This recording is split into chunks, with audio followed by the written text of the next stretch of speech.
그러니까 그날은 저는 국회만 진입한 줄 알았어요.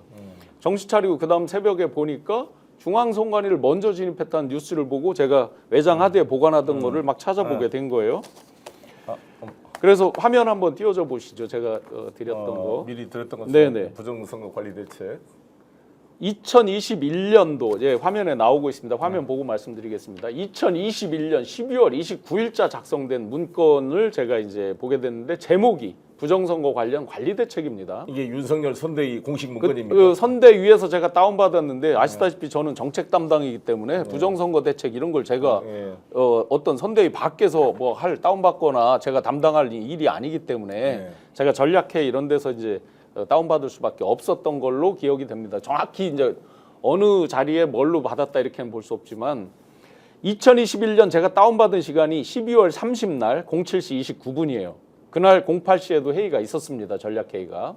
근데 저 내용을 보고 제가 경악하는 것은 첫 번째 보면은 이 선관위, 중앙선관위에 대한 불신 그리고 선거제도에 대한 불신이 가득하게 써 있고 첫 장에 4.15 부정선거라고 돼 있죠. 저 2번에 보시면 현황과 문제점에서 2020년 네, 2020년 4.15 부정선거를 그렇습니다. 강하게 주장하면서 두 번째 쪽도 한번 봐주세요.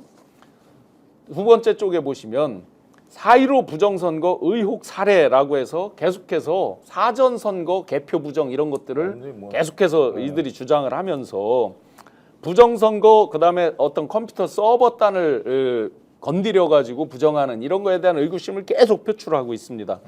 저 밑에 보시면 이쪽 하단에 보시면 부정선거는 사전 단계, 선거 단계, 사후 단계로 나눠 접근한다라고 돼 있잖아요. 여기서 이들이 가장 중요하게 보는 게 사후 단계죠. 사후 단계는 이미 선거 끝난 단계에서 서버에서 알고리즘을 조작해서 후보를 바꾼다 이런 거잖아요. 3쪽 한번 보세요. 아마 오늘 이제 윤석열 담화에서 중국 태양광이 뭐 대한민국을 휩쓴다 이런 소리 했죠. 여기 보시면 이번 요인 체포에 양정철 씨가 있었다면서요. 명단에. 그렇습니다. 양정철 개입설 그대로 읽어보겠습니다. 양정철은 민주연구원장으로 중국 베이징에서 중국 공산당 당규와 교류 협약을 체결하고 해서 중국 개입설이다. 이거 중국 당국이 가만히 있겠습니까? 아직 내정 간섭이다 이런 것 때문에 여러 가지 판단을 하겠지만 굉장히 열받는 얘기잖아요. 중국을 완전히 개무시하는 얘기잖아요. 그래 만약에 이게 성공을 했고 양정철 체포하고 했다면 저것도 일맥상통하는 면이 있겠죠. 그 밑에 단이 더 중요합니다. 미래 부정선거는 컴퓨터 알고리즘과 해킹에 의해서 벌어진다라고 돼 있고 그 밑에 하나 둘 셋 넷 다섯 번째 줄 보시면 검증 과정은 서버 별표까지 쳐 있어요. 서버 확보 그리고 로그인 기록 확보 등이 필요하다라고 되어 있죠. 요번에 중앙선관위 난입하자마자 사진 찍은 게 그 A 서버실이라면서요. 예, 그렇습니다. 그러면 이게 벌써 3년 전 문서잖아요. 이거보다 더 뒤에 여러 가지 이제 업버전들이 있겠죠. 3년 전에서 온 것도 그대로 이렇게 간다. 그 다음에 마지막으로 4쪽의 대책을 한번 보시면 4쪽 5쪽이 대책인데요. 대책 맨 처음에 선관위의 내부 감시 감독 강화라고 써져 있죠. 중앙선관위에 대한 강한 불신이 내재되어 있는 거죠. 두 번째, 공정선거감시단을 출범한다라고 돼 있고 대선 캠프 내 조직으로 선거부정 감시단을 발족시켜 해서 쭉 돼 있잖아요. 제가 하나 제 수기로 회의 자료를 공개해드리겠습니다. 이게 별거 아닐 수도 있지만 왜냐하면 어느 당이나 공정선거 감시는 다 할 수 있는 거잖아요. 제가 이 다른 거 수기 이게 이제 검찰 수사랑도 맞물려 있어서 뒷건 좀 가리고 2월 10날 2022년도 2월 10날 제가 자료는 미리 드렸습니다. 08시에 전략조정 회의에서 나온 문건입니다. 예, 저기에 보시면 공명선거 안심투표위원회라는 걸 후보님 직속으로 둔다라고 회의가 돼 있고요.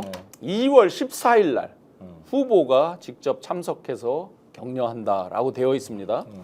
대표님 그 대표 선거도 나가보시고 여러 저기하고 얼마나 대선 후보가 바쁜지 아시잖아요. 그렇죠. 요런 선거단, 요런 뭐 공명선거 감시단 이런 걸 하는데 참석 못하죠. 후보가 가서 굳이 할 일이 있습니까? 후보가 갈 시간도 없고 굉장히 비중을 뒀다는 뜻이잖아요. 그렇죠. 이게. 뭐 국회의원이 가든지 다. 예, 저희가 추론해 보면 굉장히 비중을 뒀다. 이건 3월 7일 날 문서거든요. 선거 이틀 전이죠. 3월 9일이 선거였으니까. 그래서 여러 가지 이제 제가 별표까지 써 있네요. 빨강색에. 부정선거 신고센터가 이미 설치돼 있는 거예요. 부정선거 신고센터에 당사 기조국 3층에다가 설치된 거에 책임자가 원희룡 본부장이라고 돼 있죠. 네 명이나 상근을 시키고 뭐가 있을 때는 이 부정선거 신고센터에다가 신고를 해라는 얘기를 빨간 별표로 아예 쳐서 이렇게 있습니다. 네. 뒤집어서 결론적으로 처음부터 대선 당시부터 이런 음모론에 마치 집단적 세뇌처럼 심취해 있었고 거기에 실제로 여기 대책에 돼 있는 걸 그대로 이 사람들이 반영해서 쓸 정도로 그대로 따랐다. 그게 연속선상에서 지금까지 왔다는 게 제 결론입니다. 그래서 지금 요 태극기 부대 사실 그 누굽니까 그 정광훈 목사. 정광훈 목사 인천에 그 누구죠? 맨날 부정선거 주장하는 네네 민경욱. 예. 뭐, 제가 대통령속 청년위원장 할 때 대변인을 했어요. 청와대 대변인. 아니, 이런 사람들이 맨날 부정선거 의혹을 하는데 아니 그러면 어떻게 대통령 선거를 0.73%로 당신들이 이기냐고.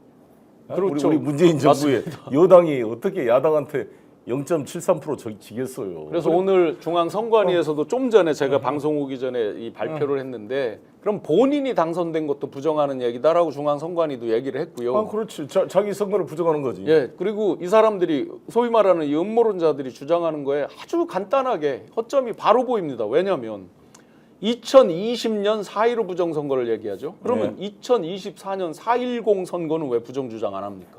더 많이 이겼는데 민주당이. 예. 그거 황당한 그건 자기들 정권이라서 지금 말 못한다는 건가요? 지금도 국회 민주당이 대선 불복으로 무슨 뭐 입법 독재를 하고 있다고 하는데 자기들이야말로 총선 불복이죠 그럼. 네. 그렇잖아요. 네. 더군다나 제가 충격을 받는 거는 제가 이제 대통령속 청년위원장 할 때 황교안 당시 법무장관 그리고 뒤에 총리가 됐습니다. 개인적으로는 뭐 편하게 지냈었습니다. 어느 날 부정선거 음모론에 대해서 이렇게 말씀하시면서 그 뒤로 지금까지도 지속적으로 그걸 주장하는 걸 보고 정말 이상하다. 이게 집단적으로 이렇게 되는 건가. 정말 좀 황당함. 스픽스는 말하는 언론입니다. 대세는 유튜브, 그중에서 스픽스. 좋아요, 댓글, 구독, 알림 설정. 여러분이 저희를 사랑해 주시고 우리가 여러분을 사랑하는 4가지 방법입니다.